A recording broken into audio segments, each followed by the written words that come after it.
है गांव में छोटे छोटे छतरी के समान उग आते हैं किसी ने देखे नहीं देखे? गांव वालों ने सबने देखे होंगे। बरसात होती है तो कच्ची जमीन में छोटे छोटे कुकुरमुत्ते निकले आते हैं, छतरी की तरह सफेद सफेद होते हैं। इत्वैकेन हस्तेन कृत्वा गोवर्धनाचलं दधार लीलया कृष्ण छत्राका मिब बालिका। जिस प्रकार छोटे छोटे बालक बरसात के बाद उन छोटे छोटे छतरी को तोड़ लेते हैं, तो सब ब्रजवासी आए, सबने मिलजुल कर गोवर्धन महाराज के लिए नीचे हाथ लगाया कृष्ण कन्हैया ने, और बिल्कुल छाते की तरह अपनी कन की उंगली पर उठा लिया। कौन सी उंगली पर उठाया बंधुओं? कन की उंगली पर कनिष्ठिका पे उठाया। एक संत ने कहा, भाव है, संतों तो भावग्राही होते हैं, संत तो भाव में खोए रहते हैं। एक संत ने कहा, अरे भगवान ने सबसे छोटी उंगलियां, बेचारी कितनी पतली है, सबसे छोटी है, इस पे इतना बड़ा भार डाल दिया, इतना मोटा प्रभु का अंगूठा नहीं दिखाई दिया, इस अंगूठे पे उठा लेते भगवान, छोटे को सब दबाते हैं। भगवान ने कनिष्ठिका उंगली पे क्यों उठाया? अंगूठे पे उठा लेते, सबसे बड़ी उंगली मध्यमा होती है, इस पे उठा लेते, छोटी सी नन्ही सी मुन्नी सी उंगलियां, इस पे इतना भारी विशाल गिरिराज पर्वत को उठाया। कछु बात समझ में नहीं आई। एक संत ने कहा, भैया देखो अंगूठे का बड़ा प्रयोग है। जब हम किसी को दीर्घायु का आशीर्वाद देते हैं, विजय श्री का आशीर्वाद देते हैं, तब हम अंगूठे से तिलक करते हैं। जो सैनिक युद्ध में लड़ने के लिए जाते हैं तो उनकी पत्नियां, उनकी बहन, उनकी माता जी उनको तिलक करके विदा करती हैं, जाओ बेटा देश की रक्षा करो, तो अंगूठे से तिलक ऊपर करती ताकि दीर्घायु हो। और रक्षाबंधन आ रहा है, सब बहनें अपने भाई का तिलक करती हैं, अंगूठे से ऊपर करती हैं कि मेरे भैया की जो आयु है वो बढ़ जाए।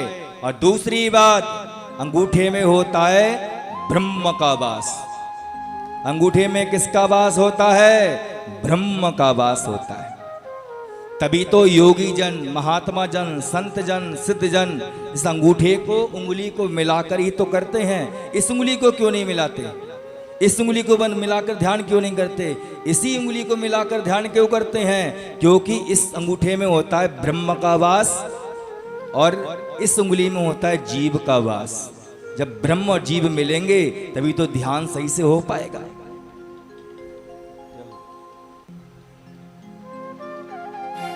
बोल भक्त वत्सल भगवान की जय। इसीलिए योगी जन जो है जब ध्यान करने बैठते हैं बंधुओं, तो अंगूठा और तर्जनी उंगली को मिलाकर ही ध्यान करते हैं, क्योंकि अंगूठे में ब्रह्म का वास होता है और कन की उंगली में स्वयं का प्रतीक होता है, जीव का प्रतीक होता है। इसलिए ध्यान अच्छी तरीके से लग जाता है, एकाग्र ध्यान लगता है।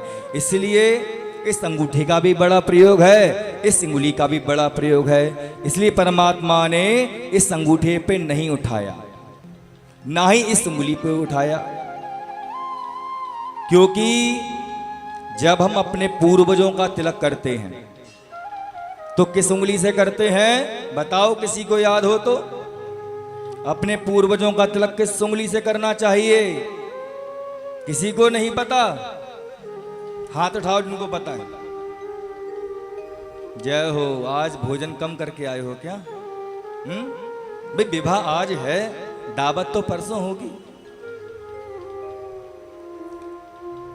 जिनके वंश में हमने जन्म लिया है, हमारे पूर्वज जो इस संसार में नहीं है, उनके चित्रपटों का हम जो तिलक करते हैं तो इस उंगली से तिलक करा जाता है।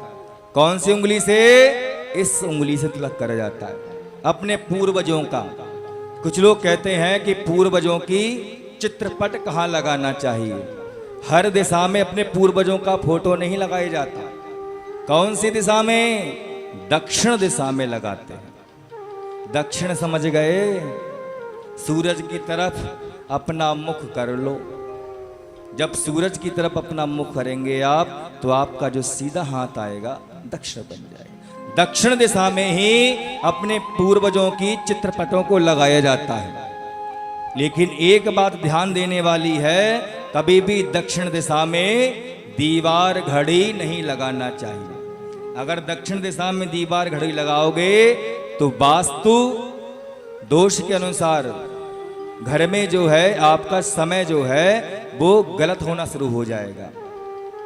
घर में अगर घड़ी लगा रखी है तो सुई बंद ना हो, अगर बंद घड़ी लगा रखी है तो आपका भाग्य भी मंद पड़ जाएगा, बंद हो जाएगा। घड़ी कम हो लेकिन चलती हुई घड़ी होना चाहिए।